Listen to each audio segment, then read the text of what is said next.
Sir ನಿಮ್ಮಲ್ಲಿ ಒಂದು ಮುಗ್ಧ ಮನಸ್ಸು ಖಂಡಿತ ಇದೆ ಸರ್. ನಾವು ಬಿಗ್ ಬಾಸ್ ಅಲ್ಲಿ ನೋಡಿದಾಗ ಸರ್ ನನ್ಗೆ ಅದೇ ಒಂದು ಡೌಟ್ ಆಗೋದು ಸರ್, ನೀವ್ ಯಾವಾಗ್ಲೂ ಬಿಗ್ ಬಾಸ್ ಅಲ್ಲಿ ಇದ್ದಾಗ ಎಲ್ರು ನಿಮ್ಮನ್ನ ಹೊಗಳಿದ್ದು ಉಂಟು, ಕೊಂಡಾಡಿದ್ದು ಉಂಟು, ನಿಮ್ಮ ಮತ್ತೆ ಅಂಶದ ಕೆಮಿಸ್ಟ್ರಿ ಚೆನ್ನಾಗಿ ವರ್ಕ್ ಆಗಿದ್ದು ಉಂಟು ಬಿಗ್ ಬಾಸ್ ಮನೆಯಲ್ಲಿ. ನೀವು ಅದೇ ತರ ಜನಗಳಿಂದ ಪ್ರೀತಿ ಎಕ್ಸ್ಪೆಕ್ಟೇಷನ್ ಮಾಡ್ಬೋದಲ್ಲ ಸರ್? ಅದ್ರ ಬದಲು ನೀವು ಕಾಂಟ್ರವರ್ಸಿ ಅಂತ ಎಲ್ಲರನ್ನ ಎದುರಾಕೊಂತ ಇದ್ದೀರಾ? ಮೇಡಮ್, ಈಗ ಒಂದು ಚಿನ್ನವನ್ನ ಬೆಂಕಿಲಿ ಹಾಕದಾಗೇನೆ ಅದರ ಸ್ಪಷ್ಟತೆ ಗೊತ್ತಾಗೋದು. ಕ್ಯಾರೆಟ್ ಅಥವಾ ಕ್ಯಾರೆಕ್ಟರ್, ಚಿನ್ನದ ಕ್ಯಾರೆಟ್ ನಮ್ದು ಕ್ಯಾರೆಕ್ಟರ್ ಗೊತ್ತಾಗೋದು ಯಾವಾಗ ಅಂತ ನಾವು ಬೆಂಕಿಲಿ ಬಿದ್ದಾಗೇನೆ.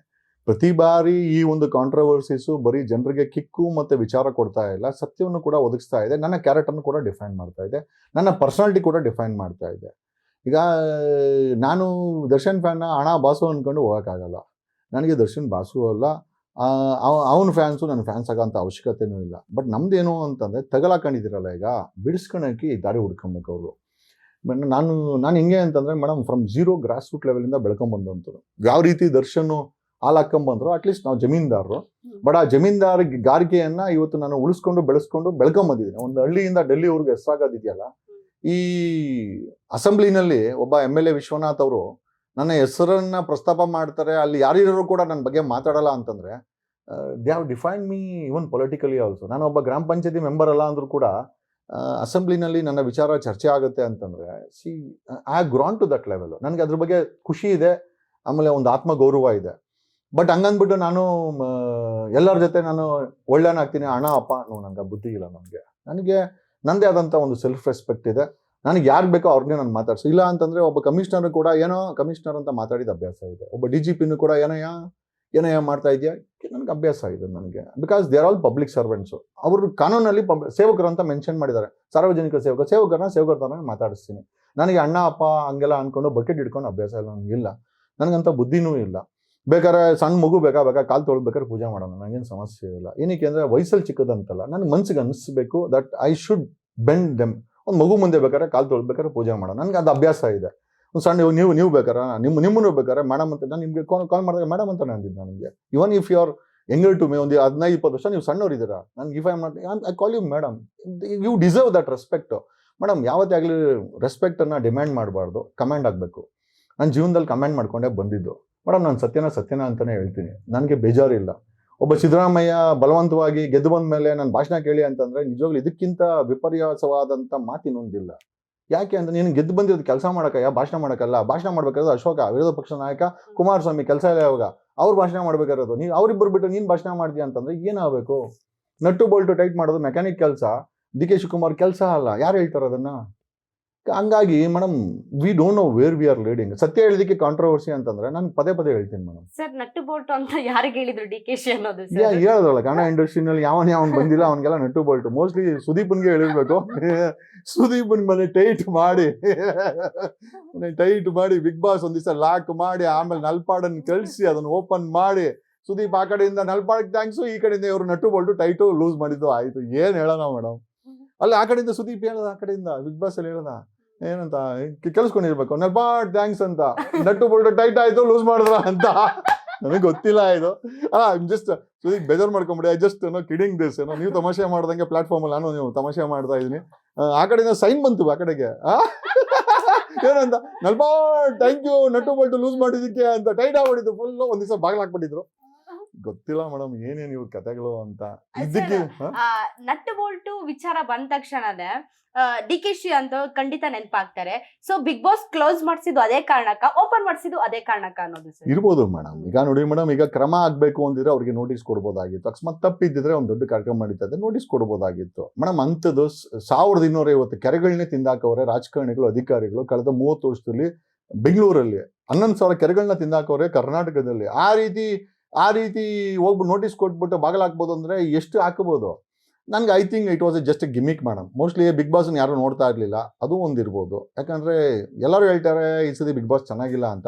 ಮೋಸ್ಟ್ಲಿ ಬಿಗ್ ಬಾಸ್ ಅವರು ಈ ಸ್ಕೀಮ್ ಹಾಕಿರ್ಬೋದು. ಈ ಬೀಗ ಹಾಕೋ ಸ್ಕೀಮನ್ನು ನಲ್ಪಾಡ್ ಕೈಲಿ ಇಳಿಸಿ ಬೀಗ ಹಾಕ್ಸಿ ನಲ್ಪಾಡ್ ಕೈಲಿ ಓಪನ್ ಮಾಡಿಸಿ ಆ ಕಡೆಯಿಂದ ನಲ್ಪಾಡ್ ಟಾಟೋ ಬಾಯ್ ಬಾಯ್ ಅಂತ ಏನೋ ಗೊತ್ತಿಲ್ಲ ಮೇಡಮ್. ಅಲ್ಲ, ಒಂದು ಡ್ರಾಮ್ಯಾಟಿಕ್ ಅನ್ನಿಸ್ತು. I felt it was very dramatic. ಒಂದು ನೈಜಕತೆ ಅಂತ ಅನಿಸ್ಲಿಲ್ಲ ನನಗೆ. ಬೆಳಗ್ಗೆ ಬಾಗಿಲು ಹಾಕಿದ್ದು, ಹೊರಗಡೆ ಕಳಿಸಿದ್ದು, ಅದಕ್ಕೆ ಸಾಯಂಕಾಲ ಮತ್ತೆ ಓಪನ್ ಮಾಡಿದ್ದು, ಆ ಕಡೆಯಿಂದ tata bye bye Nalpad open ಮಾಡಿದ್ದು ಥ್ಯಾಂಕ್ಸ್ ಅಂತ, ಆ ಕಡೆ ಸುದೀಪ್ ಅಂತಾನೆ, ಈ ಕಡೆಯಿಂದ ನಮ್ಗೆ ಗೊತ್ತಿಲ್ಲ ಅಂತಾರೆ ಇವರು. ಡಿ ಕೆ ಕೇಳಿದ್ರೆ ನನ್ಗೆ ಗೊತ್ತಿಲ್ಲಪ್ಪ ಅಂತಾರೆ. ಏನು ಡ್ರಾಮಾಗಳು ಗೊತ್ತಿಲ್ಲ ಮೇಡಮ್. ಆಮೇಲೆ in fact I think Bigg Boss ಶುರು ಆಗಿ ಒಂದು 3 ತಿಂಗಳ ಮುಂಚೆ ಸುದೀಪ್ ಡಿ ಕೆ ಶಿವಕುಮಾರ್ ಮನೆಗೆ ಹೋಗಿದ್ರು.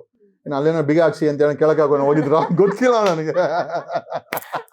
ಅಲ್ಲ ಹೋಗಿದ್ರು ಅಂತ ನಾನು ಯಾವುದೋ ಮಾಧ್ಯಮದಲ್ಲಿ ನೋಡಿದೆ, ಯಾರೋ ಸ್ನೇಹಿತರು ಹೇಳಿದ್ರು ಇವತ್ತು ಡಿ ಕೆ ಶಿವಕುಮಾರ್ ಅವ್ರ ಮನೆಗೆ ಸುದೀಪ್ ಬಂದಿದ್ದಾರೆ ಅಂತ. ಸರ್ ಒಂದ್ ದಿವಸ ಬಿಗ ಹಾಕ್ಸಿ ಅಂತಾನೆ ಹೇಳಕ್ಕೆ ಹೋಗಿದ್ರ ಗೊತ್ತಿಲ್ಲ. I don't know man, I don't know. Sorry, ದೊಡ್ಡ ವಿಚಾರ, ಸಣ್ಣ ಬಾಯಿ ದೊಡ್ಡ ಮಾತು ಹೇಳ್ತಾ ಇದ್ದೀನಿ, ಆದ್ರೂ ಪರವಾಗಿಲ್ಲ. ಮತ್ತೆ ಬಟ್ ಆ ಕಡೆಯಿಂದ ನಲ್ಪಾಡಿಗೆ ಥ್ಯಾಂಕ್ಸ್ ಹೇಳಿದ್ ಗೊತ್ತಾಯ್ತು. ಮೋಸ್ಟ್ಲಿ ಇದು ಡಿ ಕೆ ಮನೆಗೆ ಹೋಗಿದ್ದು ಮೋಸ್ಟ್ಲಿ ಬಿಗಿ ಹಾಕ್ಸಕ್ಕೆ ಅಂತ, ಗೊತ್ತಿಲ್ಲ ನನಗೆ. Anyhow it was nice, entire drama was very very entertaining. ಚೆನ್ನಾಗಿತ್ತು, ನಾವೆಲ್ಲ ಎಂಜಾಯ್ ಮಾಡಿದ್ರಿ. ಬಿಗ್ ಬಾಸ್ ಗಿಂತ ಈ ಎಂಟರ್ಟೈನ್ಮೆಂಟ್, ಈ ಡ್ರಾಮಾ ಚೆನ್ನಾಗಿತ್ತು ಮೇಡಮ್. ನಾನು ಅದೇ ಮೊನ್ನೆ ನಾನು ಅನ್ಕೊಂಡೆ ಹೇಳ್ಬಾರ್ದು ಹೇಳ್ಬೇಕು ಗೊತ್ತಿಲ್ಲ, ಬಟ್ ಆದ್ರೂ ಹೇಳ್ತೀನಿ. ಇವಾಗ ಪ್ರಕಾಶ್ ಹೇಳ್ದ ಸುದೀಪ್ ಬರೋ ವರ್ಷದಿಂದ ಬರಲ್ಲ ಹಂಗೆ ಹಿಂಗೆ ಅಂತ. ನಾನು ಹೇಳಿದೆ ಪ್ರಕಾಶ್ ಅಲ್ಲ ನನಗೆ ಕೊಟ್ಬಿಡಪ್ಪ, ನಾನೇ ಮಾಡ್ತೀನಿ, ಹೋಸ್ಟಿಂಗ್ ಮಾಡ್ತೀನಿ ಅಂತ ಅಂದೆ. ಈ ಸುದೀಪ್ ಆಮೇಲೆ ಅಯ್ಯೋ ಎಲ್ಲಿ ಹೋಗಿ ಎಲ್ಲಿ ಬಂತು ಗುರು, ನನ್ಗೆ ಏನಾದ್ರು ಒಂದು ಕಾಂಟ್ರವರ್ಸಿ ಮಾಡಿದ್ರೆ ನನ್ನ ಕೆಲಸ ಅಂತ ಹೇಳಿ ಇಲ್ಲ. ಪ್ರಕಾಶ್ ಹಿಂಗೆ ಮಕ ನೋಡ್ದೆ ನನಗೆ, ಯಾಕೆ ಗುರು ಹಂಗಂತ್ಯಾ? ನಾನು ಅವ್ನಿಗೆ ಸುದೀಪ್ ಸ್ವಲ್ಪ ಸೀರಿಯಸ್, ನಾನು ಇನ್ನೂ ಸ್ವಲ್ಪ ಕಾಮಿಡಿಯಾಗಿ ಚೆನ್ನಾಗಿ ಮಾಡ್ತೀನಿ, ಹೋಸ್ಟಿಂಗ್ ಮಾಡ್ತೀನಿ, ಬೇಕಾದ್ರೆ ಟ್ರೈನಿಂಗ್ ಬೇಕಾದ್ರೆ ಹೈದರಾಬಾದ್ಗೆ ಬೊಮ್ಮೆ ಕಳಿಸಿ ಅಂತಂದೆ. ಅಯ್ಯೋ ನಿನ್ ಸವಾಸನೆ ಬೇಡ ಅಂತೇಳಿ ನನಗೆ ಫೋನ್ ಮಾಡೋದು ಬಿಟ್ಬಿಟ್ಟ ಪ್ರಕಾಶ್.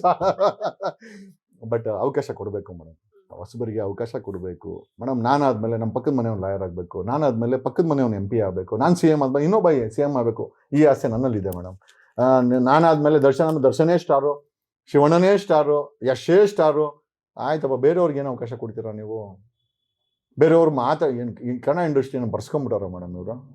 ನಾನು after going to Bigg Boss even I am an artist, nobody can deny this fact.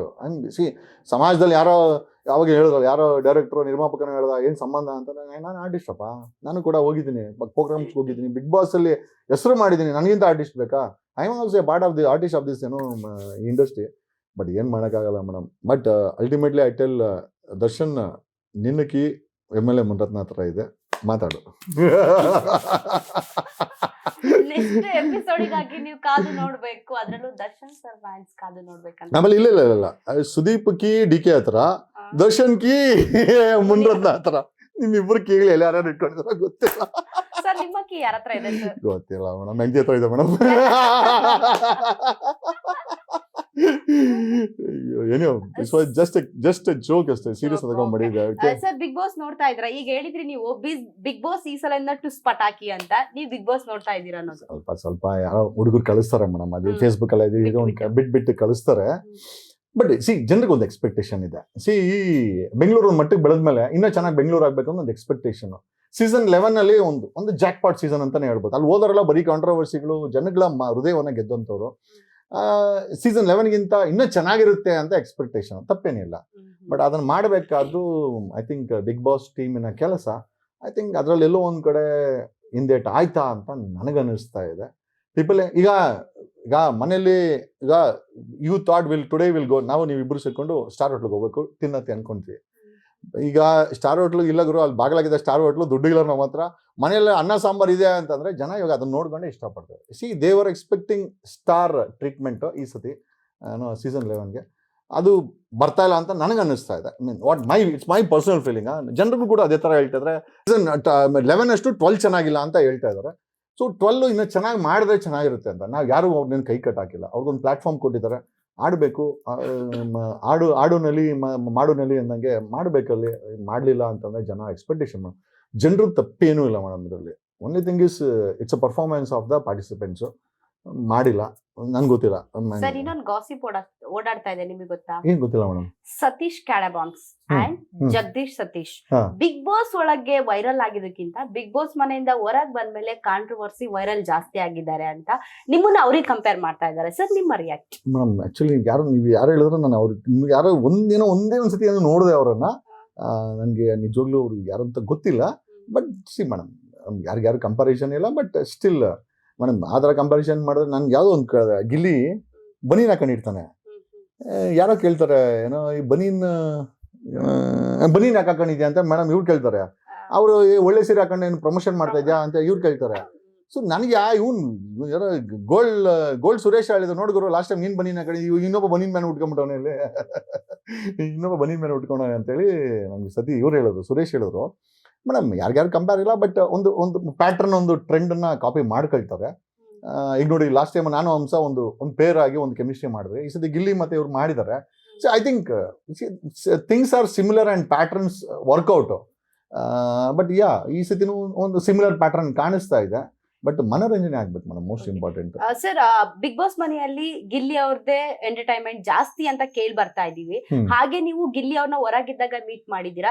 So ಹೊರಗಿದ್ದಾಗ ಹೇಗಿದ್ರು, ಒಳಗ್ ಹೋದ್ಮೇಲೆ ಹೇಗೆ ಆಡ್ತಾ ಇಲ್ಲ ಮೇಡಮ್, ಈಸ್ ಫ್ಯಾಂಟಾಸ್ಟಿಕ್ ಪರ್ಸನ್. ನಾನು ಅದೇ ಜಿ ಕನ್ನಡದಲ್ಲಿ ಅದೇ ಡ್ಯಾನ್ಸ್ ಕರ್ನಾಟಕ ಡ್ಯಾನ್ಸ್ ಶಿವಣ್ಣ ಇದ್ರು ಅವತ್ತು, ರಕ್ಷಿತಾ ಮೇಡಮ್ ಇದ್ರು.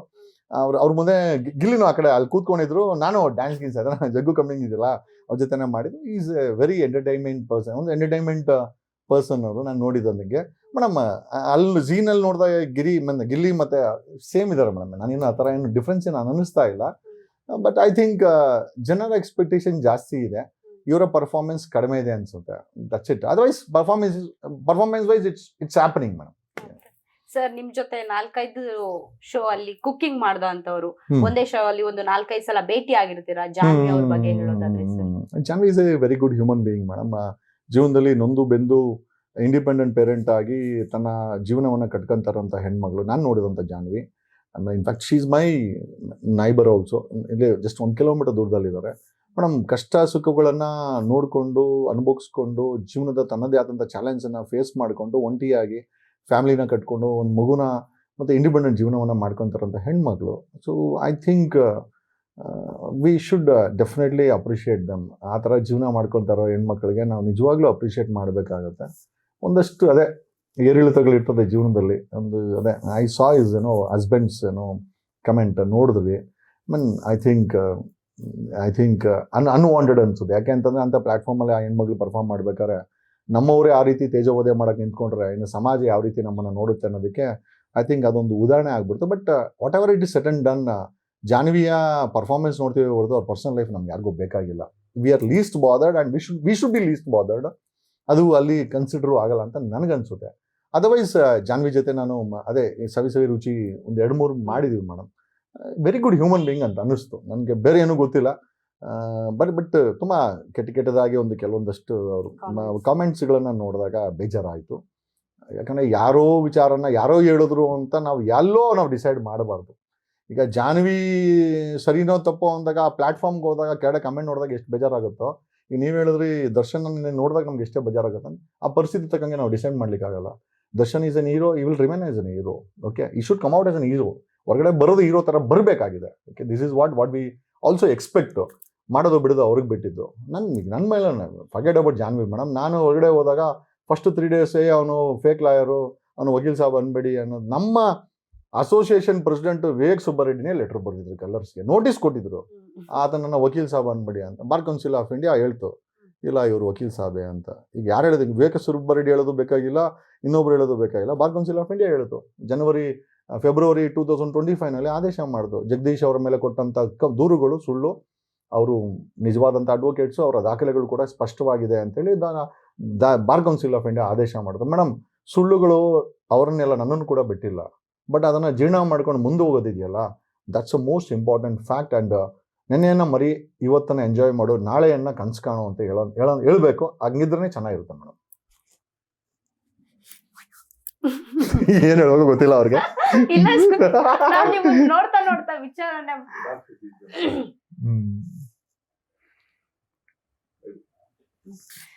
ಸರ್, ನನ್ನ ಹತ್ರ ಕೆಲವು ವರ್ಡ್ಸ್ ಗಳಿದೆ, ಅಂದ್ರೆ ಒಂದು ಪದಗಳಿದೆ. ನೀವು ಅದನ್ನ 10 ವಾಕ್ಯದಲ್ಲಾದ್ರೂ ಉತ್ತರಿಸಬಹುದು, 1 ವಾಕ್ಯದಲ್ಲಿ ಉತ್ತರಿಸಬಹುದು. ಸರಿ ಮೇಡಮ್. ಸರಿ, ಇಬ್ರದ್ದು ಒಂದೇ ಫ್ರೇಮ್ ಹಿಡಿದ್ಲಿಕ್ಕೆ. ಓಕೆನಾ?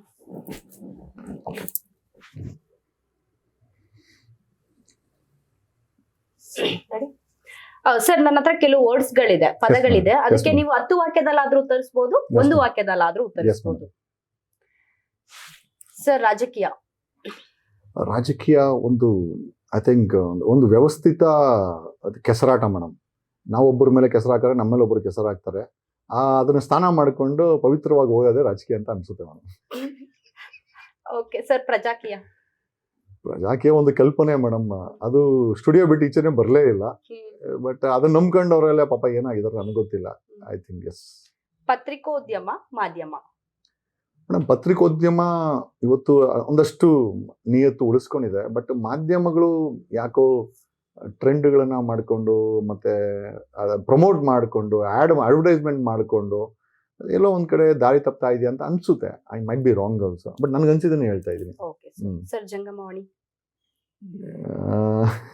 ನನ್ಗೆ ಗೊತ್ತಿಲ್ಲ ಏನಿದೆ ಇದು Mobile. ಮೊಬೈಲ್. ಅದನ್ನ ನಾನು ಹೇಳ್ಬೇಕಾದ್ರೆ ನನಗೆ ಇವತ್ತೇ ಗೊತ್ತಾಗಿದ್ದು, ನಾನು ನನಗೆ ಗೊತ್ತಿಲ್ಲ ಸರ್. ಮೇಡಮ್. ಜಂಗಮವಾಣಿ. ಜಂಗಮವಾಣಿ ಅಂದ್ರೆ ಬೇಸಿಕಲಿ ನೀವು ಮೊಬೈಲ್ ಬಗ್ಗೆ Mobile, ಮಾತಾಡ್ತಾ yes, sir. ಇದ್ದೀರಾ madam. It's a magic in the hands.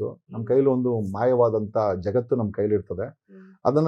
ಅದರಿಂದ ಬಳಕೆ ಮಾಡ್ಕೊಳೋದು, ಅದರಿಂದ ಹಾಳಾಗೋದು ಎರಡೂ ಕೂಡ ಇದೆ. ಆನ್ಲೈನ್ ಬೆಟ್ಟಿಂಗ್ ಮಾಡಿ ಎಷ್ಟೋ ಕೋಟ್ಯಾಂತರ ರೂಪಾಯಿ ಕಳ್ಕೊಂಡಿರ್ತಾರೆ. ಅದರಲ್ಲಿ ಫ್ರೆಂಡ್ಶಿಪ್ ಮಾಡಿಕೊಂಡು ಆನ್ಲೈನ್ ಚೀಟಿಂಗ್ಗಳು ಮಾಡ್ಕೊತಾರೆ. ಆನ್ಲೈನಲ್ಲಿ ಸಂಬಂಧಗಳನ್ನ ಬೆಳೆಸ್ಕೊಂಡು ಅದನ್ನ ಹಾಳು ಮಾಡ್ಕೊಂಡು ಇದ್ದಾರೆ. ಅದನ್ನ ಮೊಬೈಲನ್ನು ಬಳಸ್ಕೊಂಡು ಹಳ್ಳಿಯಿಂದ ಡೆಲ್ಲಿಗೆ ಬರ್ದಿರೋ ನನ್ನಂತರೂ ಇದ್ದಾರೆ. ಸೊ ಹಂಗಾಗಿ ನನ್ನನ್ನು ಬೆಳೆಸಿದೆ ಮೊಬೈಲು, ನಾನು ಬಳಸ್ಕೊಂಡಿರೋ ರೀತಿ ಆ ಥರ ಇದೆ. ಸೊ ಎಚ್ಚರವಾಗಿ ಆಯ್ತು, ವಿಚಾರವಂತಿಕೆಯಿಂದ ಬಳಸ್ಕೊಳ್ಳಿ ಅಂತ that's what I want to say. Okay sir. Reality show.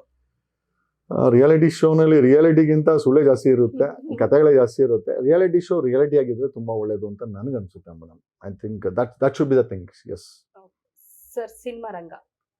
Cinema ರಂಗ ಒಂದು ಸಿಂಡಿಕೇಟು, ಒಂದು ಮಾಫಿಯಾಗಳಾಗಿ ಬದಲಾವಣೆ ಆಗಿದೆ. ಹೊಸಬರಿಗೆ ಅವಕಾಶಗಳು ಸಿಗ್ತಾ ಇಲ್ಲ. ಅದು ಹೀರೋಯಿನ್ಸ್ಗೆ ಆಗಿರ್ಬೋದು, ಅಥವಾ ಹೀರೋಗಳಿಗೆ ಆಗಿರ್ಬೋದು, ಪ್ರೊಡ್ಯೂಸರ್ಸೇ ಆಗಿರ್ಬೋದು, ಅಥವಾ ಡೈರೆಕ್ಟರ್ಸ್ ಆಗಿರ್ಬೋದು, ಅಥವಾ ಕೋ ಆರ್ಟಿಸ್ಟ್ ಆಗಿರ್ಬೋದು, ಯಾರಿಗೂ ಕೂಡ ಹೊಸ ಅವಕಾಶಗಳು ಸಿಗ್ತಾ ಇಲ್ಲ. I think we require some new faces, ಹೊಸ ಮುಖಗಳು, ಹೊಸ ಟ್ಯಾಲೆಂಟ್ ಇರುವಂಥ ವ್ಯಕ್ತಿಗಳಿಗೆ ನಾವು ಅವಕಾಶಗಳನ್ನು ಕೊಡಬೇಕಾಗಿದೆ. ಫಾರ್ ಎಕ್ಸಾಂಪಲ್ ಈಗ ಗಿಲ್ಲಿ ಅಂತಲ್ಲ, I think they are the upcoming ಆರ್ಟಿಸ್ಟ್ಗಳು.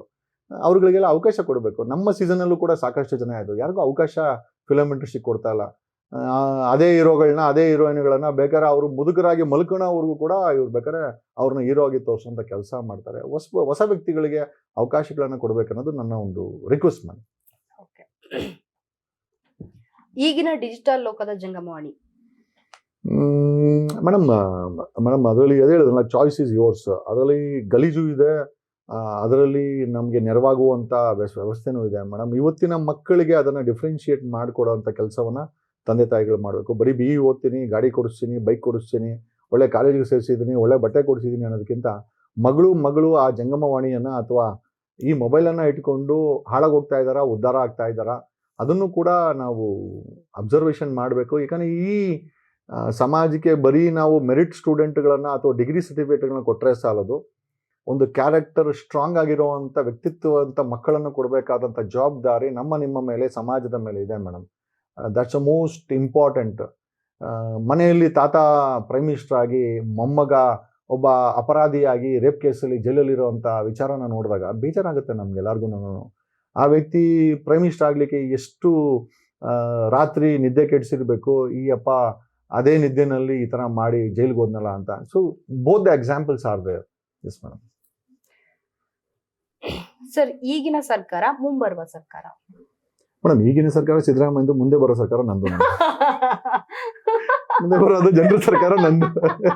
ಎಲ್ಲ ನೀವು ಹಿಂಗೆ ಹೇಳಿದ್ರೆ I don't have any, I can't say ಏನೋ ನಾಳೆ ದಿವಸ ಕುಮಾರಣ್ಣ ಬರ್ತಾರೆ ಬ್ರದರ್ ಅಂತ, ಹಿಂಗೆ ಬ್ರದರ್ ಅಂತ ಹಿಂಗೆ ಇಟ್ಕೊಂತಾರೆ. ನಾನು ಆ ಥರ ಹೇಳೋಕ್ಕಾಗಲ್ಲ ಮೇಡಮ್. ನಾನು ಯಾರನ್ನೂ ಪ್ರಮೋಟ್ ಮಾಡಲ್ಲ, ನನಗೆ ಅದರ ಅವಶ್ಯಕತೆನೂ ಇಲ್ಲ.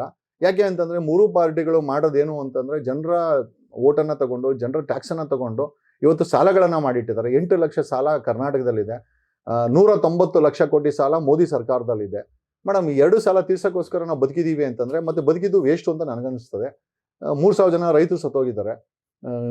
ಕರ್ನಾಟಕದಲ್ಲಿ ಸಿದ್ದರಾಮಯ್ಯ ಸರ್ಕಾರ ಬಂದರೆ ಯಾವ ಸಾಧನೆ ಮೇಡಮ್ ಇದು? ಮೇಡಮ್, ಬೆಂಗಳೂರು ತುಂಬ ಬರೀ ತೂತುಗಳೇ ಇವೆ, ಹೊಂಡಗಳೇ ಇವೆ. ಮೇಡಮ್, ಯಾವ ಸಾಧನೆ ಇದು? ಹೊಂಡಾ ಮಿನಿಸ್ಟ್ರು ಕನ್ನಡ ರಾಜ್ಯೋತ್ಸವ ದಿವಸ ನಾನು CMಗೆ ಹೇಳಿದೆ, ಹೊಂಡಾ ಮಿನಿಸ್ಟ್ರದು ಪ್ರಶಸ್ತಿ ಕೊಡ್ರಿ ಪ್ರತಿ ವರ್ಷ ಅಂತ. ಆ ಥರ ಯಾರು ಹೊಂಡಾ ಮಿನಿಸ್ಟರ್ ಅಂತ ಆ ಥರ ಪ್ರಶಸ್ತಿ ಕೊಡಿ ಅಂತ. ಮೇಡಮ್, ಹಾಗಾಗಿ ಇವತ್ತಿನ ಸರ್ಕಾರ ಬರೀ ಪ್ರಚಾರಕ್ಕಿರುವಂಥ ಸರ್ಕಾರ. ನಾವು BJP ಅಂತ ಅಂದ್ಕೊಂಡಿದ್ರೆ, ಬಟ್ ಇವತ್ತು ಇದನ್ನು ಕೂಡ ಆಗಿದೆ. ಬಟ್ ಮುಂಬರೋ ಸರ್ಕಾರ ಒಂದು ಕನಸಿದೆ ಮೇಡಮ್, ಸುವರ್ಣ ಕರ್ನಾಟಕ ಆಗಬಹುದು ಅಂತ ಅನ್ಕೊತಾ ಇದ್ದೀನಿ. ನೋಡಲ್ಲ, let's see madam. Piracy it's very bad madam. ಅದು ಬರೀ ಪೈರಸಿ ಅಂತಂದರೆ ಬರೀ ಎಂಟರ್ಟೈನ್ಮೆಂಟ್ ಫಿಲ್ಮ್ ಅಂತೆ ಅಂತಲ್ಲ, ಮನುಷ್ಯನು ಕೂಡ ಪೈರಸಿ ಆಗ್ತಾ ಇದ್ದಾನೆ ಬರ್ತಾ. So I think piracy too much is, I think, dangerous for ಸಮಾಜಕ್ಕೆ, ವ್ಯವಸ್ಥೆಗೆ, ಎಂಟರ್ಟೈನ್ಮೆಂಟ್ ಇಂಡಸ್ಟ್ರಿಗೆ, ಮಾನವೀಯತೆಗೆ ಎಲ್ಲದಕ್ಕೂ ಪೈರಸಿ ಎಲ್ಲೋ ಒಂದ್ ಕಡೆ ಐ ಥಿಂಕ್ ತೊಂದರೆ ಅಂತ ಆಗುತ್ತೆ ಅನ್ಸುತ್ತೆ ma'am. Okay sir, AI digital ಬಂದಿದೆ, ಜನರು ಹಾಳಾಗ್ತಾ ಇದ್ದಾರೆ ಇದರಿಂದ ಅನ್ನೋದು. ಮೇಡಮ್ ಹಾಳಾಗ್ತಾ ಅನ್ನೋದಕ್ಕಿಂತ madam technology is always there to use it madam. ಅದನ್ನ ಒಳ್ಳೆ ರೀತಿ ಬಳಸ್ಕೊಳ್ಳಿಕ್ಕೆ ಇದೆ. ಬಟ್ ನಾನು ಡೂಪ್ಲಿಕೇಟ್ ಇಮೇಜ್ಗಳನ್ನ ಹಾಕಿ ಟ್ರೋಲ್ ಮಾಡೋದು, ಡೂಪ್ಲಿಕೇಟ್ ಇಮೇಜ್ಗಳು ಹಾಕಿ ವಿಡಿಯೋಗಳನ್ನ ಮಾಡಿ ಬೇರೆ ಯಾರೋ ಇಮೇಜ್ಗಳನ್ನ ಹಾಳು ಮಾಡೋದು ಮೇಡಮ್ ದುರ್ಬಳಕೆ ಆಗ್ಬಾರ್ದು. ಸದ್ಬಳಕೆ ಆಯಿತು ಅಂತಂದ್ರೆ is a very good tool. ಅದರಿಂದ ವಿ ಕ್ಯಾನ್ ಡೂ ಮಿರಾಕಲ್ಸ್. ಈಗ ಒಂದು ದೊಡ್ಡ ಸೆಟ್ಟನ್ನು ಹಾಕಿ ಒಂದು ಫಿಲಮನ್ನು ಶೂಟ್ ಮಾಡಬೇಕಾದಂತನ ವಿತೌಟ್ ಸೆಟ್ಟೇ ಬೇಕಾದ್ರೆ ನಾವು ಇಮೇಜನ್ನ ಶೂಟ್ ಮಾಡಿಕೊಂಡು ವಿ ಕ್ಯಾನ್ ಆ್ಯಡ್ ಅಪ್ ಕೋಟ್ಯಾಂತರ ರೂಪಾಯಿ ಉಳಿಸ್ದಂಗೆ ಆಗುತ್ತೆ ನಮಗೆ. ಬಟ್ ಡೆಫಿನೆಟ್ಲಿ ಆ ಟೆಕ್ನಾಲಜಿಯನ್ನು ಕಲ್ತ್ಕೊಂಡು ಬಳಸ್ಕೊಳೋದಕ್ಕಿಂತ ಮೇಡಮ್ ಅದರ ದುರ್ಬಳಕೆನೇ ಜಾಸ್ತಿ ಆಗ್ತಾ ಇದೆ ಅಂತ ನನಗೆ ಅನಿಸ್ತಾ ಇದೆ. ಅದಕ್ಕೋಸ್ಕರ ಬಗ್ಗೆ ಎಲ್ಲ ಒಂದು ಕಡೆ I think somewhere people feel that is going to destroy ಅಂತ. BBMP ಸತ್ತೋಯ್ತು ಮೇಡಮ್, ಗ್ರೇಟರ್ ಬೆಂಗಳೂರು ಇದೆ. BBMPನ ಮುಚ್ಚಿ ಬೀಗ ಹಾಕ್ಬಿಟ್ರು ಯಾರು ನಮ್ಮ DK ಸಾಹೇಬ್ರು. ಈಗ ಗ್ರೇಟರ್ ಬೆಂಗಳೂರು ಅಂತೆ. ಗ್ರೇಟರ್ ಬೆಂಗಳೂರಲ್ಲಿ ಎಲ್ಲಿ ನೋಡು ಬರೀ ತೂತುಗಳೇ ಅವೆ, ಬರೀ ಗುಂಡಿ ರೋಡ್ಗಳೇ ಇದೆ. ಯಾವ ಲೆಕ್ಕದಲ್ಲಿ ಗ್ರೇಟರ್ ಬೆಂಗಳೂರು ಅಂತ ನನಗಂತೂ ಗೊತ್ತಿಲ್ಲ. ಈಗ ರಸ್ತೆ ಮೇಲಿರೋ ಹೊಂಡಗಳನ್ನ ಬಿಟ್ಟು ಈಗ ಸುರಂಗ ಮಾಡಕ್ ಬೇರೆ ಹೊರಟಿದ್ದಾರೆ. ಬರೀ ಸುರಂಗ, ತೂತುಗಳು, ಹೊಂಡಗಳು ಇದೇ ಗ್ರೇಟರ್ ಬೆಂಗಳೂರಿನ ಹಣೆ ಬರ ಅನ್ಸುತ್ತೆ ಮೇಡಮ್. ತುಂಬಾ ದುಃಖಕರವಾದ ವಿಚಾರ, ಬಟ್ ತುಂಬಾ ಇಂಪಾರ್ಟೆಂಟ್ ವಿಚಾರ ನಾನು ಹೇಳ್ತಾ ಇದ್ದೀನಿ ಮೇಡಮ್. ಎವ್ರಿ ಥರ್ಡ್ ಹೌಸು ಬೆಂಗಳೂರಲ್ಲಿ ಕ್ಯಾನ್ಸರ್ ಇದೆಯಂತೆ, ಒಬ್ಬ ಕ್ಯಾನ್ಸರ್ ಪೇಷಂಟ್ ಇದ್ದಾನೆ ಅಂತ ಹೇಳ್ತಾರೆ. ಕಾರಣ ಇಷ್ಟೇ ಮೇಡಮ್, 7,000 ಟನ್ ಕಸ ಉತ್ಪತ್ತಿ ಆಗುತ್ತೆ. ಬೆಂಗಳೂರು ತುಂಬ ಗಬ್ಬು, ಬೆಂಗಳೂರು ತುಂಬ ಪೊಲ್ಯೂಷನು. ವಾಟರ್ ಕಮಿಷನ್ ರಿಪೋರ್ಟ್ ಇದೆ ಮೇಡಮ್, ದ ಟಾಕ್ಸಿಕೇಟೆಡ್ ವಾಟರ್ನ ನಾವು ಸೇವನೆ ಮಾಡ್ತಾ ಇದ್ದೀವಿ. ಎಷ್ಟು ಜನ ಕೈಲಿ ಫಿಲ್ಟರ್ ಆಗುತ್ತೆ ನೀವು ಯೋಚನೆ ಮಾಡಿ ಮೇಡಮ್. ಒಂದು ಲಗ್ಗೆರಿನಲ್ಲಿ ಒಂದು ಇದರಲ್ಲಿ ಪೀಣ್ಯದಲ್ಲಿ 10,000 ಪ್ಲಾಂಟ್ ಇರುವಂಥ ಒಂದು ಇಂಡಸ್ಟ್ರಿಯಲ್ ಏರಿಯಾ ಅತಿ ಹೆಚ್ಚಿನ ವಿಷವನ್ನ ಆ ಇಂಡಸ್ಟ್ರಿಯಲ್ ಏರಿಯಿಂದ ಹೊರಗಡೆ ಬರುತ್ತೆ ಮೇಡಮ್. ಯಾವುದು ಕೂಡ ಫಿಲ್ಟರ್ ಆಗೋದಿಲ್ಲ. ಬೆಂಗಳೂರಲ್ಲಿ 1.4 ಕೋಟಿ ಜನ without sewage treatment plant, human waste, animal waste, chemical waste, industrial waste, hospital waste, bio waste, airport waste ಎಲ್ಲವುದು ಕೂಡ, ಆಮೇಲೆ ಡೆಮಾಲಿಷಿಂಗ್ ವೇಸ್ಟ್, ಬಿಲ್ಡಿಂಗ್ನ ಹೊಡೆದಕ್ಕೆ ಎಲ್ಲವುದು ಕೂಡ ತಗೊಂಡೋಗಿ ನಾವು ಭೂಮಿ ಮೇಲೆ ಹಾಕ್ತಾ ಇದ್ರೆ ಯಾವುದು ರೀಸೈಕಲ್ ಆಗಿಲ್ಲ ಅಂತಂದ್ರೆ ಬರೀ ಭಾಷಣಕ್ಕೆ ಮತ್ತೆ ನಟು ಬೋಲ್ಟು ಟೈಟ್ಗೆ ಸೀಮಿತ ಮಾಡ್ಕೊಂಡಿದ್ರೆ ಮೇಡಮ್ ಜೀವನ ಏನಾಗುತ್ತೆ madam. Every third house if I am not wrong cancer ಇದೆ ಅಂತೆ. ಎಷ್ಟೋ ಜನಕ್ಕೆ ಗೊತ್ತಿದೆ, ಎಷ್ಟೋ ಜನಕ್ಕೆ ಗೊತ್ತಾಗಕ್ಕೆ ವೆಯ್ಟ್ ಮಾಡ್ತಾ ಇದ್ದಾರೆ. ಸಮಯ ಮಾತಾಡುತ್ತೆ ಮೇಡಮ್. ಬೆಂಗಳೂರಿನ ನೀರು ಕಲುಷಿತವಾಗಿದೆ, ಬೆಂಗಳೂರಿನ ಗಾಳಿ ಕಲುಷಿತವಾಗಿದೆ, ಬೆಂಗಳೂರಿನ ಟ್ರಾಫಿಕ್ ಕೂಡ ಇದ್ದಿದ್ದು ಕಲುಷಿತವಾಗಿದೆ. The slowest moving traffic in the world. 1 ಅವರ್ಗೆ ಕೇವಲ ನೀವು 5 ಕಿಲೋಮೀಟರ್ ವಾಕ್ ಆಗೋದು. ಅದು ಎಲ್ಲಿ? ಸಿಟಿ ಸೆಂಟ್ರಲ್ಲಿ ಕೇವಲ 5 ಕಿಲೋಮೀಟರ್. ಮೇಡಮ್ ಇಂಥ ಸ್ಲೋವೆಸ್ಟ್ ಟ್ರಾಫಿಕ್ ಅಲ್ಲಿ 1.4 ಕೋಟಿ ಗಾಡಿಗಳು ಬಿಡುವಂತ ಹೊಗೆನ ನೀವು ಕುಡ್ಕೊಂಡು, ಇದಕ್ಕೆ ಆಕ್ಸಿಜನ್ ಬೇಕು ಮೇಡಮ್, ನಾವು ಕೊಡ್ತಾ ಇರೋದು ಕಾರ್ಬನ್ ಡೈಆಕ್ಸೈಡ್ ಮೇಡಮ್. 70% ಗ್ರೀನ್ ಇದ್ದಂತ ಬೆಂಗಳೂರು ಇವತ್ತು ಕೇವಲ 2% ಇದೆ. ಬೇಕಾದ್ರೆ Indian institute of science report ತೆಗೆದು ನೋಡಿ ಮೇಡಮ್. 70% ಇದ್ದಂತ ಮರಗಳು ಜನರೇಟ್ ಮಾಡ್ತಾ ಇದ್ದಂತ ಆಕ್ಸಿಜನ್ ಕ್ವಾಂಟಮ್ ಏನಾಗಿದೆ ಇವತ್ತು ಕೇವಲ 2% ಬಂದಿದೆ. ಆದ್ರೆ ಗಾಡಿಗಳನ್ನ ಜಾಸ್ತಿ ಮಾಡಿದ್ದಾರೆ. ಇವತ್ತು ಕೂಡ DK ಶಿವಕುಮಾರ್ ಹೇಳ್ತಾರೆ ಕಾರ್ ಇಲ್ಲ ಅಂದ್ರೆ ಮದುವೆ ಆಗಿಲ್ಲ ಅಂತ. ಆಕ್ಸಿಜನ್ ಇಲ್ಲ ಅಂತಂದ್ರೆ ಕರೋನಾ ಸಮಯದಲ್ಲಿ ಎಷ್ಟು ಜನ ಸತ್ತೋಗಿದ್ದಾರೆ ಅಂತ DK ಶಿವಕುಮಾರ್ ಮರ್ತೋಗಿದ್ದಾರೆ ಮೇಡಮ್. ನಾವು ಜನಸಾಮಾನ್ಯರು ಬದುಕಬಹುದಂತ ಸಮಾಜವನ್ನ ಬೆಂಗಳೂರನ್ನ ನಿರ್ಮಾಣ ಮಾಡಿಲ್ಲ. ಎಲ್ಲೋ ಒಂದು ಕಡೆ ಮಿಷನ್ಗಳು, ಮೋಟರ್ ಗಾಡಿಗಳು, ಕಾರುಗಳು, ಮೆಟ್ರೋಗಳನ್ನ ಬದುಕುವಂತ ಸಮಾಜವನ್ನ ನಿರ್ಮಾಣ ಮಾಡಿದ್ದೀವಿ. ಮುಂದಿನ ಪೀಳಿಗೆ ಅದು ಹೆಂಗ್ ಬದುಕುತ್ತೆ ನಮ್ಗಂತೂ ಗೊತ್ತಿಲ್ಲ ಮೇಡಮ್. ಕೆರೆಗಳು ಮಾಯ ಆಗಿದೆ. 1250 ಕೆರೆ ಬೆಂಗಳೂರಲ್ಲಿ ಮಾಯ ಆಗಿದೆ. 11,000 ಕೆರೆ ಕರ್ನಾಟಕದಲ್ಲಿ ಮಾಯ ಆಗಿದೆ ಮೇಡಮ್. ನೀರಿಂದ ನಾಗರಿಕತೆ ಅಂತಾರೆ. ನೀರು ಮತ್ತೆ ಕೆರೆಗಳನ್ನ ಮುಚ್ಚಾಕಿದ್ದಾರೆ.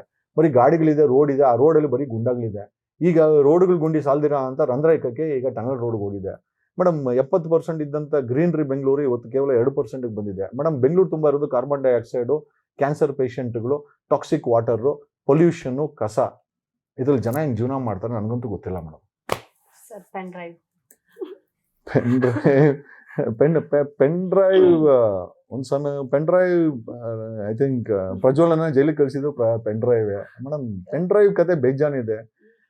ಮಾಜಿ ಮುಖ್ಯಮಂತ್ರಿಗಳದ್ದು ವಿಚಾರ ಬಂದಿದ್ದು ಪೆನ್ ಡ್ರೈವ್ ಅಲ್ಲೇ. ಓಕೆ, ರಮೇಶ್ ಜಾರಕಿಹೊಳಿ ವಿಚಾರನೂ ಪೆನ್ ಡ್ರೈವೇ ಮೇಡಮ್. ಪೆನ್ ಡ್ರೈವ್ ಅನ್ನೋ ಒಂದು ಸಣ್ಣ ಸಾಧನ ರಾಜಕಾರಣಿಗಳನ್ನ ನಗ್ನ ಮಾಡಿ ಮನೆಗೆ ಕಳಿಸಿ ಬೀಗ ಹಾಕುತ್ತೆ ಅನ್ನೋದಂದ್ರೆ ತುಂಬಾ ಎಚ್ಚರವಾಗಿರ್ಬೇಕು madam. It is not only for them, it also includes to everyone. ನಿಮ್ಗೂ ಅವ್ರಿಗೂ ನನಗೂ ಸೇರಿ ಹೇಳ್ತಾ ಇದ್ದೀನಿ, ಪೆನ್ ಡ್ರೈವ್ ಇಂದ ಸ್ವಲ್ಪ ದೂರ ಇರಿ ಅಂತ ಹೇಳ್ತೀನಿ ಮೇಡಮ್. ಸರ್, ನಿಮ್ ಜೊತೆ ಎಷ್ಟು ಪೆನ್ ಡ್ರೈವ್ ಇದೆ? ಏನ್ ಮೇಡಮ್ ಹಂಗಾರೆ ನೀವೇನ್ DK ಶಿವಕುಮಾರ್ಗೆ ನನಗೆ ಹೋಲಿಕೆ ಮಾಡ್ತಾ ಇದ್ದೀರಾ? ಪೆನ್ ಡ್ರೈವ್ ಅಂದ್ರೆ ಪ್ರಜ್ವಲ್ ರೇವಣ್ಣ ಪೆನ್ ಡ್ರೈವ್ ಹೋಗ್ತಾ ಇಲ್ಲ ಸರ್, ಹೋಗ್ತಾ ಇದ್ದೀರಾ ಸರ್? ಅಲ್ಲ ಮೇಡಮ್, ಅದೆಲ್ಲ ಈಗ JDS ಕುಮಾರಣ್ಣ ಆರೋಪ ಮಾಡಲ್ವಾ? ಫ್ಯಾಕ್ಟ್ರಿ ಇಟ್ಕೊಂಡವ್ರೆ ಅಂತ ಆರೋಪನೇ ಮಾಡ್ತಾರೆ ಮೇಡಮ್. ನಮಗೆ ಏನು ಆ ತರ ಕಾಳಜಿ ಇಲ್ಲ ಮೇಡಮ್. ಯಾರ್ದೋ ಪೆನ್ ಡ್ರೈವ್ ಇಟ್ಕೊಂಡು, ಯಾರ್ದೋ ಖಾಸಗಿ ದೃಶ್ಯಗಳು ಇಟ್ಕೊಂಡು ಜೀವನ ಮಾಡೋ ಅಂತ ದರಿದ್ರ ಪರಿಸ್ಥಿತಿ ಅಂತೂ ದೇವ್ರು ನನಗಂತೂ ತಂದ್ಕೊಟ್ಟಿಲ್ಲ ಮೇಡಮ್. ಆ ತಂದಾಗ ಅದನ್ನ ಹಂಗೆ ಎಕ್ಸ್ಪೋಸ್ ಮಾಡಿದ್ದೀವಿ, ಯಾಕೆ ಈ ಥರ ಆಯಿತು, ಯಾಕೆ ಈ ಥರ ಆಯಿತು ಅಂತ. ಅದು ಬಿಟ್ಟರೆ ಮೇಡಮ್ ನಮ್ಗೆ ಆ ಥರ ಫ್ಯಾಕ್ಟ್ರಿಗಳು ಮಾಡಿ ಯಾರೋ ಒಬ್ಬರು ಜೀವನ ಜೊತೆ ಆಟ ಆಡಬೇಕಂತ ಪರಿಸ್ಥಿತಿ ಖಂಡಿತ ನನಗಿಲ್ಲ. ಅಂತ ಬದುಕಿತ್ತು ಅಂತಂದ್ರೆ ಅಂತ ಬದುಕಿಂದ ದೂರ ಇರ್ತೀನಿ ಮೇಡಮ್. ಬೇಕಾದ್ರೆ ಸರ್ ಕಬ್ಜಾ ಮೇಡಮ್ ಆಗಿದೆ ಮೇಡಮ್, ಕಬ್ಜಾ ಏನಾಗಿಲ್ಲ ಮೇಡಮ್. ಡಿ ಕೆ ಶಿವಕುಮಾರ್ ಅನ್ಕೊಂತಾರೆ ಸಿದ್ದರಾಮಯ್ಯನು CM ಕುರ್ಚಿನ ಕಬ್ಜಾ ಮಾಡೋರೆ ಅಂತ. ಈಗ ಡಿ ಕೆ ಶಿವಕುಮಾರ್ CM ಕುರ್ಚಿನ ಕಬ್ಜಾ ಮಾಡಕ್ ಹೊಡವೆ ಅಂತಾರೆ. ಏನ್ ಮೇಡಮ್ ಭ್ರಷ್ಟಾಚಾರ, ಇಡೀ ವ್ಯವಸ್ಥೆಯನ್ನ ಭ್ರಷ್ಟಾಚಾರವನ್ನ ಒಂದು ಗೋಮುಖ ವ್ಯಾಘ್ರ ಕಬ್ಜಾ ಮಾಡಿದೆ. ಬೆಂಗಳೂರನ್ನ ಕಲುಷಿತ ಅನ್ನೋ ಒಂದು ವ್ಯಸನ ಕಬ್ಜಾ ಮಾಡಿದೆ. ಮೇಡಮ್ ಏನ್ ಹೇಳೋದು, entire system has gone rotten. Okay, ಕೊಳ್ತೋಗಿರೋಂಥ ಸಿಸ್ಟಮ್ ಅನ್ನ ಕಬ್ಜಾ ಮಾಡಿರೋದೆ ಈ ಒಂದು ಭ್ರಷ್ಟಾಚಾರ. ಮೇಡಮ್ ಏನ್ ಹೇಳ್ಬೇಕು ಅಂತ ಗೊತ್ತಿಲ್ಲ. ಎಸ್ ಯಾರ ಜೊತೆ ಇದೆ ಮೇಡಮ್ ಯಾರ್ತ ಇದೆ ಗೊತ್ತಿಲ್ಲ. 224 MLAಗಳು ಮತ್ತೆ 29 MP ಗಳ ಕೀ ಅಂತೂ 7 ಕೋಟಿ ಕನ್ನಡಿಗರ ಜೋಬಲ್ ಅಂತ ಐತೆ ಮೇಡಮ್. ಇವ್ರು ಏನೇ ಆಟ ಆಡ್ಬೋದು, 5 ವರ್ಷ ಏನೇ ಭಾಷಣ ಮಾಡ್ಬೋದು, ಏನೇ ಬೊಗಳೆ ಮಾತಾಡ್ಬೋದು. 5 ವರ್ಷಕ್ಕೆ ಒಂದ್ಸತಿ ಬಂದು ಅವ್ರ ಕಾಲಕ್ಕೆ ಬಿದ್ದು ಅವ್ರಿಗೆ ಸುಳ್ಳು ಹೇಳಿ ಭಾಷಣ ಮಾಡಿ ಆದರೂ ಓಟ್ ಹಾಕ್ಸ್ಕೊಬೇಕು. ಹಾಗಾಗಿ ಇಡೀ ರಾಜಕೀಯದ ವ್ಯವಸ್ಥೆ, ಇಡೀ ವಿಧಾನಸೌಧ, ಇಡೀ ಪಾರ್ಲಿಮೆಂಟು ಜನರ ಜೇಬಲ್ ಇದೆ ಮೇಡಮ್. ಅದು ಜನರಿಗೆ ಅರ್ಥ ಆಗ್ತಾ ಇಲ್ಲ, ಅದೊಂದೇ ಮೇಡಮ್, ಬೇರೆ ಏನಿಲ್ಲ. ಸರ್ ಕೊನೆಯದಾಗಿ ನಿಮ್ಮ ಪ್ರಕಾರ ಪ್ರೀತಿ ಅಂದ್ರೆ ಏನು ಸರ್? ಮೇಡಮ್ ಪ್ರೀತಿ ಅಂತಂದ್ರೆ ಮೇಡಮ್ ಅದಕ್ಕೆ ಫಿಸಿಕಲ್ ರಿಲೇಶನ್ಶಿಪ್ಪೇ ಆಗ್ಬೇಕಾಗಿಲ್ಲ, ಅಥವಾ ಮಂಚದಲ್ಲಿ ಮಲ್ಕೊಂಡೇ ಆಗ್ಬೇಕಾಗಿಲ್ಲ. ಪ್ರೀತಿ ಅಂತಂದ್ರೆ ನಮ್ಮ ಮನೇಲಿ ಒಂದು ಚಿಕ್ಕ ನಾಯಿಮರಿ ಇದ್ರೆ ಅದನ್ನ ಎತ್ಕೊಂಡಾಗ ಅದು ನನ್ನ ಮುದ್ದು ಮಾಡೋದು, ಇದನ್ನ ಪ್ರೀತಿ ಅಂತಾರೆ. ನನ್ನ ಮಗಳು ಬಂದು ನನ್ನ ತೊಡೆ ಮೇಲೆ ಕೂತ್ಕೊಂಡ್ರೆ ಅದನ್ನ ಪ್ರೀತಿ ಅಂತಾರೆ. ನಾನೊಂದು ಸ್ನೇಹಿತೆ ಜೊತೆ ನಿಮ್ಮ ಜೊತೆನೇ ಕೂತ್ಕೊಂಡು ಒಂದು ಕಾಫಿ ಕುಡಿದಾಗ ಅದನ್ನ ಪ್ರೀತಿ ಅಂತಾರೆ. ಯಾಕಂದ್ರೆ ಆ ಪ್ರೀತಿ ಇದ್ದಾಗ ನಾವು ಕಾಫಿ ಕುಡಿಲಿಕ್ಕಾಗೋದು. ಮೇಡಮ್ ಪ್ರೀತಿಗೆ ನಾನಾ ಅರ್ಥಗಳಿದೆ, ಬಟ್ ಅದನ್ನ ಕಲುಷಿತ ಅರ್ಥವಾಗಿ ತಗೊಂಡಿರುವಂಥ ಸಮಾಜನೇ ಜಾಸ್ತಿ ಇದೆ. ಪ್ರೀತಿ ಅಂದ್ರೆ ಇಟ್ಸ್ ನಾಟ್ ಅಬೌಟ್ ಸೆಕ್ಸ್. ಪ್ರೀತಿ ಅಂತಂದ್ರೆ ಮಂಚನೇ ಆಗ್ಬೇಕಲ್ಲ. ಪ್ರೀತಿ ಅಂತಂದ್ರೆ ನಾವು ತಗ್ಗುಣೇಬೇಕಾಗಿಲ್ಲ. ಈಗ ನಂದು ಹಂಸಂದು very good chemistry, very good couples ಅಂತಾರೆ. We never touch each other. Bigg Boss ಅಲ್ಲಿ ನಾನು ಆಕೆನ ಮುಟ್ಟಿಲ್ಲ, ಆಕೆ ನನ್ನ ಮುಟ್ಟಿಲ್ಲ. ಆದ್ರೂ ಕೂಡ ಅಲ್ಲೊಂದು ಪ್ರೀತಿ, ಅಲ್ಲೊಂದು ಕೆಮಿಸ್ಟ್ರಿನ ನಾವು ತೋರಿಸಿದೀವಿ. ಪ್ರೀತಿನ ಅದನ್ನ ತೋರಿಸಬೇಕಾಗಿಲ್ಲ ಮೇಡಮ್. ಪ್ರೀತಿ ಮನಸ್ಸಲ್ಲಿರುವಂಥದ್ದು. ಪ್ರೀತಿ ತುಂಬಾ ಪವಿತ್ರವಾದಂಥದ್ದು. I call it is a universe, ಒಂದು ದಿವ್ಯ ಶಕ್ತಿ ಅಂತ ಹೇಳ್ತೀನಿ.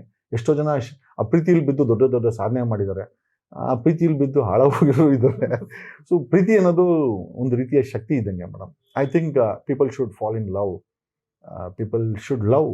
ಓಕೆ, ಸಾಧನೆ ಮಾಡಲಿಕ್ಕೆ ಒಂದು ದೊಡ್ಡ ಪ್ರೇರೇಪಣೆನೇ ಪ್ರೀತಿ madam. If I am today, ನಾನು ಇಷ್ಟು ದೊಡ್ಡ ಸಾಧನೆ ಮಾಡಿದ್ರೆ ನನ್ನ ತಾಯಿನ ತುಂಬ ಇಷ್ಟಪಡ್ತೀನಿ, ನನ್ನ ಹೆಂಡತಿನ ತುಂಬ ಇಷ್ಟಪಡ್ತೀನಿ, ನನ್ನ ಸ್ನೇಹಿತರನ್ನು ತುಂಬ ಇಷ್ಟಪಡ್ತೀನಿ, ನನ್ನನ್ನು ತುಂಬ ಇಷ್ಟಪಡ್ತೀನಿ. Even loving myself is also a Preethi.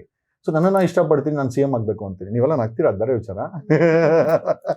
But ಆದರೂ ಆಗಬೇಕಾಗಿದೆ, ಆಗ್ತೀವಿ ಮೇಡಮ್. ಸೊ ನಮ್ಮನ್ನು ನಾವು ಪ್ರೀತಿ ಮಾಡಿದಾಗ ಡೆಫಿನೆಟ್ಲಿ ನಮ್ಮ ಜೀವನದಲ್ಲಿ ಒಂದು ದೊಡ್ಡ ಬದಲಾವಣೆ ಆಗುತ್ತೆ. ಅದು ಪ್ರೀತಿಯಿಂದ ಸಾಧ್ಯ ಮೇಡಮ್. ನೀವು ಗೋಮುಖ ವ್ಯಾಘ್ರ ಆಗ್ಲಿಕ್ಕೆ ಸಾಧ್ಯ ಇಲ್ಲ ಮೇಡಮ್. ಈ ಪ್ರೀತಿ ಇಲ್ಲ ಅಂದಾಗ ಏನಾಗ್ತದೆ, ಯು ಬಿಕಮ್ ಈವಿಲ್. ಸೊ ಪ್ರೀತಿ ಇದ್ದಾಗ ಏನಾಗುತ್ತೆ, ಡೆಫಿನೆಟ್ಲಿ ನಾವು ಮನುಷ್ಯನಾಗ್ತೀವಿ, ಒಂದು ದೊಡ್ಡ ಸಾಧನೆ ಆಗ್ತೀವಿ, ಒಂದು ಶಕ್ತಿ ಆಗ್ತೀವಿ, ಒಂದು ಟ್ರಾನ್ಸ್ಫಾರ್ಮೇಶನ್ ಆಗ್ತೀವಿ. ಪ್ರೀತಿ ಮೇಡಮ್, ಪ್ರೀತಿಗೆ ನಾನು ಹೇಳ್ತೀನಲ್ಲ, ಗಂಟೆಗಟ್ಟಲೆ ಮಾತಾಡ್ಬೋದು ಪ್ರೀತಿ ವಿಚಾರದಲ್ಲಿ. ಪ್ರೀತಿ is very very powerful madam. Of course ನನಗೆ ಪರಮಾತ್ಮ ಏನಾದ್ರು ಕಾಣಿಸ್ತಾನೆ, ದೇವರೇನೋ ಕಾಣಿಸ್ತಾನೆ ಅಂತಂದ್ರೆ I am sure it's a form of love ಅಂತ ಹೇಳ್ತೀನಿ. Love is very powerful and love is really blessings ಅಂತ ಹೇಳ್ಬೋದು. ಅದೊಂದು ಜೀವನದಲ್ಲಿ ನಿಮ್ಗೊಂದು ಆಶೀರ್ವಾದ ಇದ್ದಂಗೆ. ಪ್ರೀತಿ ಮಾಡಿ, ಪ್ರೀತಿಲಿ ಬೀಳಿ, ಪ್ರೀತಿಲಿ ಹಾಳಾಗೋಗ್ಬಿಡಿ, ಅಷ್ಟೇ ಹೇಳ್ತೀನಿ. Thank you madam. ಸರ್ ಯಾರಿಗಾದ್ರೂ ಒಂದು ಕವನ ಡೆಡಿಕೇಟ್ ಮಾಡ್ಬೇಕಂದ್ರೆ ಯಾರಿಗೆ ಮಾಡ್ತೀರಾ, ಯಾವ ಕವನ ಮಾಡ್ತೀರಾ? ಮೇಡಮ್ ಕವನ ನಂಗೆ ಬರೋದಿಲ್ಲ, ಬಟ್ ಹಂಸ ಅಂದ್ರೆ ನಂಗೆ ತುಂಬಾ ಇಷ್ಟ. Basically I miss Hamsa. So ಹಾಗಾಗಿ ಹಂಸ ನೀ ಎಲ್ಲಿ ಹೋದೆ, ಎಲ್ಲಿ ನೀ ಕಾಣೆ ಆದೆ, ನನಗೆ ಸುಮ್ಮನೆ ಹಂಗೆ ಸ್ಪಾಟಲ್ಲಿ ಕೇಳಿದಕ್ಕೆ ಹೇಳ್ತಾ ಇದ್ದೀನಿ. ಹಂಸ ನೀನು ಅಲ್ಲ, ನನಗೆ ನಿಜವಾಗ್ಲೂ I really miss her. In fact it's been 1 year. ನಾನು ಮತ್ತೆ ಆಕೆ ಇಬ್ರು TV5 ಐ ಥಿಂಕ್ ಅನ್ಸೋದು, ಡಿಸೆಂಬರ್ 24ನೇ ತಾರೀಕು ನಾವು ಇಬ್ಬರು ಶೋ ಮಾಡಿದ್ದು. ತದನಂತರ ಕಾಣಿಸಿಲ್ಲ. As a good human being ನಾನು ಇಷ್ಟಪಡ್ತೀನಿ.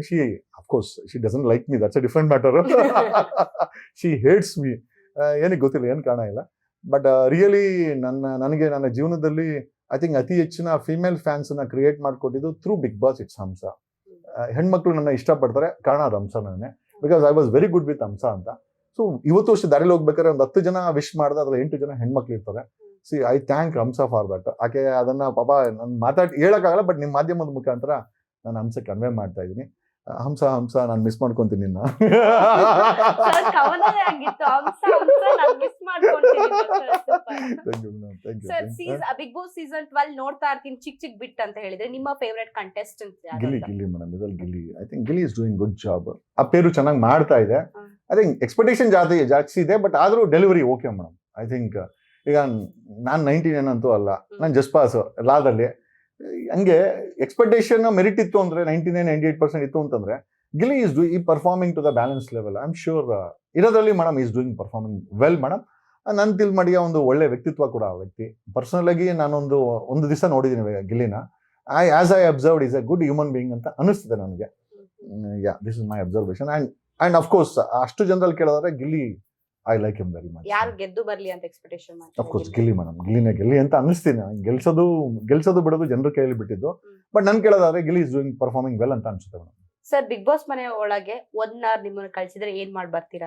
ನಾನು ಹೋಗೋದಿಲ್ಲ ಮೇಡಮ್, ನನಗೆ ಇಷ್ಟ ಇಲ್ಲ ಮೇಡಮ್. ನಾನು ನಾಟ್ ಇಂಟ್ರೆಸ್ಟೆಡ್ ಮೇಡಮ್. ಈಗ ನಾವು ಈಗ ಹೇಳಿದ್ರೆ ಅಂಬರೀಷ್ ಅಣ್ಣ ಹೇಳಿದ್ರು ನಾನು MP ಆಗಿತ್ತು, ನನ್ನ ಮಗ ಬೇಡ ಪಕ್ಕದ ಮನೇನಾಗ್ಲಿ ಅಂತ.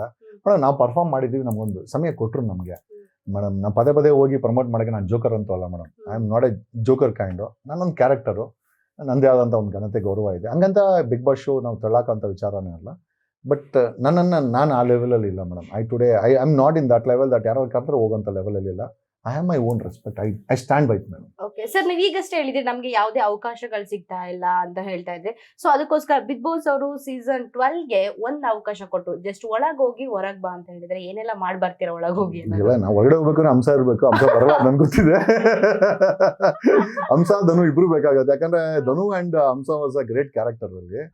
ಧನು ನಂಗೆ ತುಂಬಾ ಹೆಲ್ಪ್ ಮಾಡಿದ್ದಾರೆ. ಅಫ್ಕೋರ್ಸ್ ಮಂಜುನನ್ ಕೂಡ ನನ್ನ ಕ್ಯಾರೆಕ್ಟರ್ನ ಪ್ರಮೋಟ್ ಮಾಡ್ಲಿಕ್ಕೆ ಐ ಥಿಂಕ್ ಇವನ್ ಮಂಜು ಕೂಡ ತುಂಬಾ ತುಂಬಾ ಕಾಂಟ್ರಿಬ್ಯೂಷನ್ ಇದೆ. ಹಂಸವ್ರು ತುಂಬಾ ಕಾಂಟ್ರಿಬ್ಯೂಷನ್ ಇದೆ. ಅಫ್ಕೋರ್ಸ್ ನನ್ನ ಹೊರಗಡೆ ಕಳ್ಸಂತ ಗೋಲ್ಡ್ ಸುರೇಶ್ದು ಕೂಡ, ತಗಡು ಸುರೇಶ್ ಅವನು ಕೂಡ ಕಾಂಟ್ರಿಬ್ಯೂಷನ್ ಇದೆ. ಸೊ ಹಂಗಾಗಿ ಒಂದು ಹೋಗಲ್ಲ madam. I am not interested. But ನೀವು ಸುಮ್ಮನೆ ಕೇಳೋದಾಯ್ತು ಅಂತಂದ್ರೆ ಡೆಫಿನೆಟ್ಲಿ ವಿತ್ ಹಂಸ ಹೋಗಿ ಕ್ರೇನಲ್ಲಿ ಇಳಿದ್ಬಿಟ್ಟು ಟಾಟಾ ಬಾಯ್ ಮಾಡಿ ವಾಪಸ್ ಬಂದ್ಬಿಡ್ತೀವಿ ನಾವು. Yes madam, yes. ಸರ್, ಕೊನೆದಾಗಿ ಎಷ್ಟು ಕೊನೆ ಮೇಡಮ್? ಇದು ಕೊನೆ ಅಂತೇಳಿ 25 ಆವಾಗ್ಲಿಂದ. Sir, thank you so much sir. ನಿಮ್ಮ 1 ಗಂಟೆಗಳ ಕಾಲ ನಮ್ಗೆ 2 ಗಂಟೆ ಈ ಚಾರ್ಜ್ 2 ಗಂಟೆಗೆ ಮಾಡ್ತೀವಿ ಇವಾಗ ನಿಮ್ಗೆ. ತಮಾಷೆ ಮಾಡ್ತಾ ಇದೀನಿ ಮೇಡಮ್. ಸರ್, ಈಗ ನೀವು ಬಿಗ್ ಬಾಸ್ ಅಲ್ಲಿ ಇದ್ದವರು ಸೀಸನ್ 11 ಅಲ್ಲಿ ನೀವು ಓದದ್ದಲ್ವಾ ಬಿಗ್ ಬಾಸ್ಗೆ? ಸೊ ನೀವೆಲ್ಲ ಒಟ್ಟಿಗೆ ಸೇರ್ಕೊಂಡಾಗ, ಒಟ್ಟಿಗೆ ಗ್ಯಾದರ್ ಆದಾಗ ಯಾವ್ದ್ರ ಬಗ್ಗೆ ಡಿಸ್ಕಷನ್ ಮಾಡ್ತೀರಾ? ಯಾರೆಲ್ಲ ನಿಮ್ ಕಾಂಟ್ಯಾಕ್ಟ್ ಅಲ್ಲಿ ಇದಾರೆ? First of all definitely madam ನಮ್ಮ ಗೋಲ್ಡ್ ಸುರೇಶ್ ಇದ್ದಾರೆ. I think with him Dhanu touch ಅಲ್ಲಿ ಇದ್ದಾರೆ. ಹಂಸ ಇಟ್ಸ್ ಬೀನ್ 1 year. ನನ್ನ ಹಂಸ ನಂಬರ್ ಇದೆ, ನಾನು ಮಾಡ್ಲಿಲ್ಲ, ಅವರು ಮಾಡ್ಲಿಲ್ಲ. I think Yamuna madam, I think we all met in Ranjit ಮದ್ವೆನಲ್ಲಿ ನಾವೆಲ್ಲ ಸಿಕ್ಕಿದ್ವಿ. ಅದರ್ವೈಸ್ ಅದೇ ಯಮುನಾ ಮೇಡಮ್ ಅದೇ US ಅಲ್ಲಿ ಇದ್ದಾರೆ. I think she will come back. ಮನೆ ಅವರು ಕೂಡ BMW ತಗೊಂಡ್ರು ಮೇಡಮ್. ಯಮುನಾ ಅವರು BMW ತಗೊಂಡ್ರು. But she is well off. I think she will come back. Yamuna ವಾಪಸ್ ಬಂದ್ಮೇಲೆ ಒಂದು ಗೆಟ್ ಟುಗೆದರ್ ಒಂದು ಸ್ಟಾರ್ ಹೋಟೆಲ್ ಮಾಡಬೇಕು ಅಂತ ಪ್ಲಾನ್ ಮಾಡ್ತಾ ಇದೀವಿ. ನೋಡೋಣ. We are having some projects. ನಾವೆಲ್ಲ ಸೇರ್ಕೊಂಡು ಒಂದು ಪ್ರಾಜೆಕ್ಟ್ ಮಾಡಬೇಕು. ಯಾಕೆ ನಮ್ಮನ್ನು ಯಾರು ಬೆಳೆಸಲ್ಲ, ನಾವೇ ಬೆಳಿಬೇಕು ಅಂತ ನಾವೇ ಸೀಸನ್ 11 ಅವರು ನಾವೇ ಡಿಸೈಡ್ ಮಾಡ್ಕೊಂಡಿದ್ದೀವಿ. So we are planning some project. Yamuna ಅಮೆರಿಕಾದಿಂದ ಬಂದ್ಮೇಲೆ season US if I am not wrong ಬಂದ್ಮೇಲೆ ಒಂದು ಗೆಟ್ ಟುಗೆದರ್ ಮಾಡ್ಬೇಕು madam. I think we are planning some projects. ನಾವುಗಳೇ ಒಂದು ಪ್ರಾಜೆಕ್ಟ್ ಮಾಡ್ತಾ ಇದ್ದೀರಾ ಅಂತ? ಸಿನಿಮಾ ಅಂತಲ್ಲ ಮೇಡಮ್, ಅದೇ ರಿಯಾಲಿಟಿ ಶೋ. ಇನ್ನೊಂದು ಕೇಳ್ಪಟ್ಟೆ, ನೀವು ಅವಾಗ ಮಾತಾಡ್ಬೇಕಾದ್ರೆ ಒಂದು ರಿಯಾಲಿಟಿ ಶೋ ಮಾಡ್ತಾ ಇದ್ದೀನಿ. ಡೆಫಿನೆಟ್ಲಿ ಅಲ್ಲ, ಪ್ಲಾನ್ ಮಾಡ್ತಾ ಇದೀವಿ ಮೇಡಮ್. ಅದೇ ವಿಚಾರವಾಗಿ ಯಮುನಾ ವಾಪಸ್ ಬಂತು ಅಂದ್ಮೇಲೆ ಐ ಥಿಂಕ್ ಯಮುನಾ ಅವರೇ ಹೇಳಿದ್ರಂತೆ ಗೆಟ್ ಟುಗೆದರ್ ಆಗಬೇಕು ಅಂತ. ಸುರೇಶ್ ನನಗೆ ಹೇಳಿದ್ರು. Definitely madam will give some different reality show to ಕರ್ನಾಟಕಕ್ಕೆ. ಒಂದಷ್ಟು ರಿಯಾಲಿಟಿ ಶೋ ಕೊಡಬೇಕು ಅಂತ ಪ್ಲಾನ್ ಮಾಡ್ತಾ ಇದೀವಿ. It's not only Bigg Boss, ಬೇರೆ ಒಂದು ರಿಯಾಲಿಟಿ ಶೋ ಕೂಡ ನಿಮ್ಮ ತನು ಮನ ಧನವನ್ನ ಹೆಚ್ಚಿಸಲಿದೆ, ರಂಜಿಸಲಿದೆ ಅಂತ ನಾವು ಒಂದು ಮೆಸೇಜ್ ಕೊಡ್ಬೇಕಂತ ಇದೀವಿ.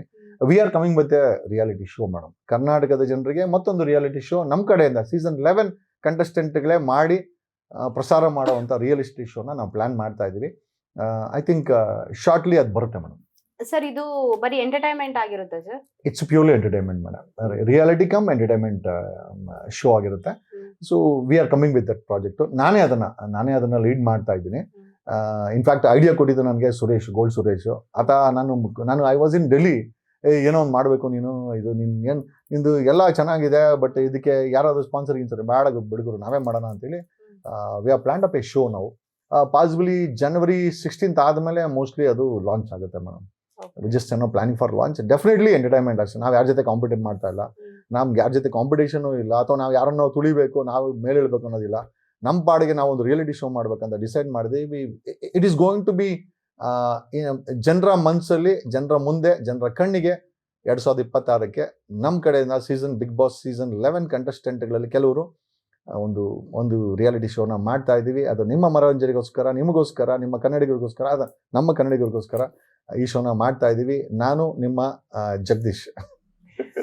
Sir thank you so much sir. ಮೊದಲೇದಾಗಿ ನಿಮಗೆ all the best, reality show ಚೆನ್ನಾಗಿ ಬರ್ಲಿ, ಎಲ್ರಿಗೂ ಒಳ್ಳೆ ಎಂಟರ್ಟೈನ್ಮೆಂಟ್ ಆಗ್ಲಿ ಅಂತ ಕೇಳ್ಕೊತೀನಿ. Thank you so much. Thank you. ನಕ್ಕಿದ್ದಕ್ಕೆ, ನಿಮ್ಮ ಕ್ಯಾಮ್ರಾದಲ್ಲಿ ಕ್ಯಾಪ್ಚರ್ ಮಾಡ್ಕೊಂಡಿದ್ದಕ್ಕೆ, ನನ್ನನ್ನ ಕೀಟ್ಲೆ ಪ್ರಶ್ನೆ ಕೇಳಿದ್ದಕ್ಕೆ, ಅದಕ್ಕೆ ಉತ್ತರ ನಾನು ಹೇಳಿದ್ದಕ್ಕೆ, ನಗನಗತ ಎಲ್ಲ ಮುಗಿದಿದ್ದಕ್ಕೆ ಥ್ಯಾಂಕ್ ಯು. ಆಮೇಲೆ ಇನ್ನೊಂದು ಬಿಗ್ ಬಾಸ್ ಪ್ರಕಾಶ್, ನಮ್ಮ ಹುಡುಗಿನ ನೆಕ್ಸ್ಟ್ ವರ್ಷನಾದ್ರು ಶಿ ಇಸ್ ವೆರಿ ಮಚ್ ಅಲ್ಲ, ನನ್ಗೆ ಗೊತ್ತಿಲ್ಲ ಆಕೆ ಹೋಗ್ಬೇಕಂತಿಲ್ಲ, ಬಟ್ ಡೆಫಿನೆಟ್ಲಿ ಪ್ರಕಾಶ್ ಅವರೇ ಇದೊಂದು ಟ್ಯಾಲೆಂಟ್, ಈ ಟ್ಯಾಲೆಂಟ್ ಅನ್ನ ಸಾಧ್ಯವಾರ ಅಟ್ಲೀಸ್ಟ್ ಸೀಸನ್ 13 ಕರ್ಕೊಳ್ಳಿ ಅಂತ ಈ ಮೂಲಕ ಹೇಳ್ತಾ ನಾನು 2 ಮಾತುಗಳನ್ನ ಮುಗಿಸ್ತೀನಿ. ಇಲ್ಲ, ನಾವ್ ಹೇಳಿದ್ರೆ ಹಾಗೆ ಆಗುತ್ತೆ ಬಿಡಮ್ಮ, ಯಾವತ್ತೋ ಒಂದ್ ದಿವಸ ಇಲ್ಲ ಆಗಿಲ್ಲ, ನಾವೇ ಒಂದು ಶೋ ಮಾಡ್ತೀವಿ, ಕರ್ಕೊಂತೀನಿ ನಿನ್ನ. Thank you so much sir, ನೀವು ಇಲ್ಲಿ ಬಂದಿದ್ದಕ್ಕೆ ಅವಕಾಶ ಕೊಟ್ಟಿದ್ದಕ್ಕೆ. Thank you. Yes, Brigade News ಜೊತೆ ಇದೇ ತರ ಒಳ್ಳೊಳ್ಳೆ ವ್ಯಕ್ತಿ ಆಗಿರ್ಬೋದು, ಒಳ್ಳೊಳ್ಳೆ ಕಂಟೆಂಟ್ ತಗೋ ಬರ್ತಾ ಇರ್ತೀವಿ. ಅಲ್ಲಿವರೆಗೂ ನೋಡ್ತಾ ಇರಿ ಬ್ರಿಗೇಡ್ ನ್ಯೂಸ್ ಕನ್ನಡ.